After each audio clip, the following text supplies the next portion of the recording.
E aí, gente, tudo bem? Sejam bem-vindos a mais um vídeo do Parabólica, mais um vídeo aqui de atualização sobre Ucrânia e Rússia para vocês. Hoje temos coisas interessantes a se falar, novidade. Será que estamos caminhando para o fim do conflito? Ou pelo menos estamos iniciando o fim do conflito? É o que a gente vai ver hoje. E por que eu estou falando isso? Antes, já se inscreve no canal, porque você ajuda demais o canal a crescer, porque tem muito conteúdo, a gente está falando sobre outros conflitos no mundo inteiro, já falamos sobre Iêmen, falamos sobre Somália, falamos sobre Afeganistão, já falamos sobre Iraque, Irã, muitas coisas e conteúdo para vestibulares também, certo? Porque ontem eu fiz um vídeo falando que representantes do governo russo e representantes do governo ucraniano se reuniriam hoje na Turquia, em Istambul, na Turquia, aí, sob intermediação do presidente da Turquia, o Tayyip Erdogan, né? E que nós teríamos, de repente, uma nova rodada de negociações. Antes, para esclarecer, a Turquia tem interesse pelo fim da guerra, é um país pertencente à OTAN, mas a Turquia, ela compartilha, compartilha o Mar Negro, deixa eu só confirmar aqui para vocês, ela compartilha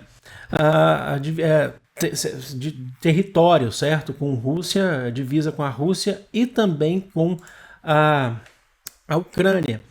Aí tem uma questão turística também que pode favorecer todos os países. Ela compartilha o Mar Negro tanto com compartilha o Mar Negro com a Ucrânia e com a Rússia, exatamente. Ela compartilha, não, ela não faz divisa com a Ucrânia nem com a Rússia, mas ela compartilha o Mar Negro e aí tem a ver com a exploração, a ver com a exploração de turismo do Mar Negro. Então esse é um dos motivos da Turquia querer o fim, porque aí você pode explorar o turismo com todos esses países, questão econômica, logicamente, e também porque ela também é uma importadora de gás e petróleo da Rússia. Então, para ela é interessante que cesse o conflito, mas ao mesmo tempo ela pertence à OTAN, que está aí flertando uma guerra com a Rússia, certo? Então aí você teve essa nova rodada e parece que nós tivemos algum avanço, talvez que não seja um avanço tão significativo se você for pensar, mas porque ainda são falas, mas que podem levar de fato ao início do fim desse conflito. Porque o representante russo, o vice-ministro da defesa russa, ele se chama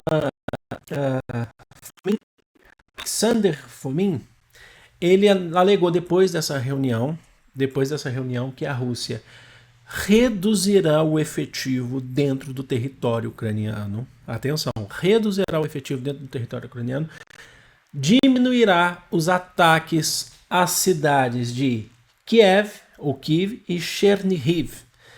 Então, ele diz que ele vai reduzir, que a Rússia vai reduzir, em troca de uma neutralidade ucraniana. A Ucrânia parece que se mostrou um pouco mais aceita um pouco mais essa concepção de neutralidade que a Rússia está pedindo, que é um dos pontos lá dos chamados pontos de Putin, ou de Putin. Que neutralidade é essa? A Ucrânia ela se fica neutra em relação à Rússia, em relação, assim, entendam a neutralidade, que nenhuma neutralidade é tão neutra assim, mas ela ficaria neutra em relação a quem? A políticas externas, então ela não poderia entrar na OTAN e também não poderia aceitar bases militares da OTAN instaladas em seu território, que é o que a Rússia, esse é o ponto que a Rússia iniciou esse processo de guerra, certo? Querendo afastar a OTAN do leste europeu. Então a Ucrânia, ela parece que se mostrou, falou assim que está negociando, que está vendo essa possibilidade da neutralidade, então ela não entraria, se descarta pelo menos nos próximos anos a entrada da Ucrânia na OTAN, na Organização do Tratado do Atlântico Norte, e a Rússia para de efetuar os ataques. Nenhum dos dois lados vai se render, pelo visto, ao que tudo indica, parece que nenhum dos dois lados vai se render, mas é preciso achar uma solução. E aí você fala, beleza, então estamos caminhando, a Rússia falou que vai, nos próximos dias, então ela vai reduzir os ataques, aí você tem estabelecimento de corredores humanitários, uma guerra que já matou, que já gerou mais 1.000 mortos civis e mais de 3 milhões de refugiados já no mundo. Então, a gente está caminhando para, pelo menos, a gente ter um início de um cessar-fogo. Agora, você pode pensar, mas em outras questões, como, por exemplo, a Crimeia, a relação da Crimeia, que foi anexado pelo território russo em 2014, que é um dos pontos que o Putin defende, que a Crimeia seja reconhecida como território russo pela Ucrânia. Aí, atenção, aí nesse sentido, foi dado uma proposta que essa questão do conflito, dessa questão da Crimeia ser ou não anexado pelo território russo e reconhecido pela Ucrânia, ela é anexada pelo território russo, mas não é reconhecido pelo governo ucraniano desde 2014. Essa questão foi definido que possivelmente, tá? Isso ainda é um acordo, que eles dariam 15 anos para essa definição da Crimeia. E durante esses 15 anos, atenção, durante esses 15 anos, a questão da Crimeia é resolvida com aparato militar. Então, a discussão sobre a Crimeia não será resolvida com questão militar, e sim por meios pacíficos. Discussões, encontros diplomáticos, votações, plebiscitos e referendos, que pode ser feito, inclusive. Então, para fins pacíficos. Essa é a proposta que se tem. A Ucrânia fala assim, a gente pode resolver, a gente não vai bater o martelo agora. Não, a gente reconhece que vocês pararam de fazer a guerra. Não. Mais 15 anos de cessar-fogo na região da Crimeia.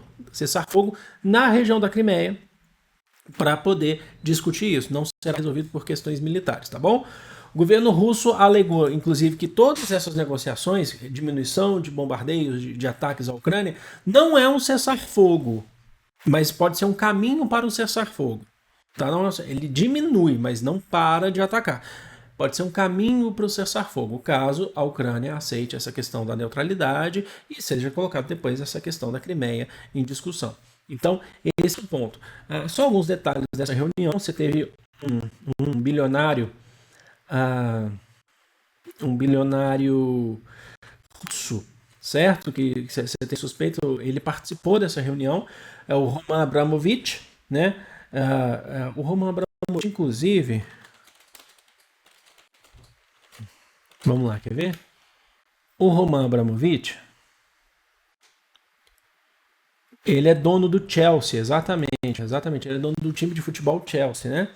Ele participou desse processo de negociação. No começo do mês, agora de março, ele passou mal após uma dessas reuniões, e aí levantou-se a suspeita, o governo russo levantou a suspeita dele ter sido envenenado, o governo Washington, Estados Unidos, nega as acusações, ele participou desse processo nessa reunião que você teve hoje, terça-feira.